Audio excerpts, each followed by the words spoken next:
Magandang hapon! Kumusta po? Narito po ulit ang update natin para sa lagay ng ating panahon.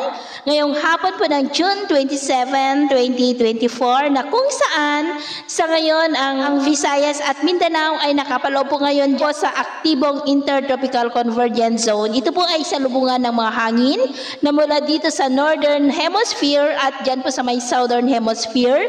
Habang ang LPA na ating minomonitor ay nandyan po sa may Cuyo Island na nagdudulot ng may kalakasan ng mga pag-uulan sa ilang bahagi ng Mimaropa at Western Visayas. At mamayang gabi, tuluyan na po yan na makalampas dito sa ating kalupaan at kikilos na po yan palayo, papalabas sa ating area of responsibility. At sa ating long range forecast ay wala pa ring bagyo na nakikita na tatawid dito sa ating bansa hanggang sa matapos ang buwan na ito o posibleng hanggang sa susunod na 2 linggo ay storm free pa rin po tayo.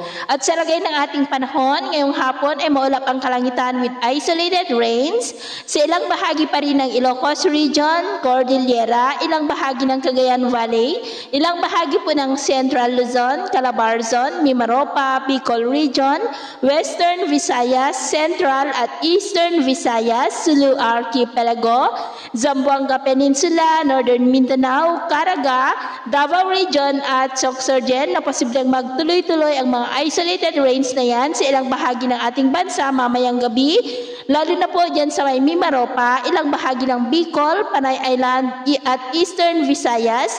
Kaya mag-ingat pa rin tayo sa posibleng banta po ng mga pagbaha at pagguho ng lupa.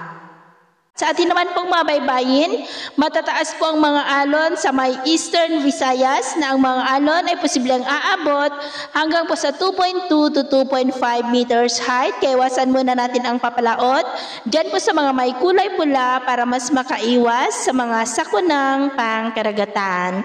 So yun po ng latest update natin sa araw na ito. Ako po muli si James na nagsasabing sa kahit na pagsubok po na darating sa ating buhay, huwag po tayong mawawalan ng pag-asa. Thank you and God bless.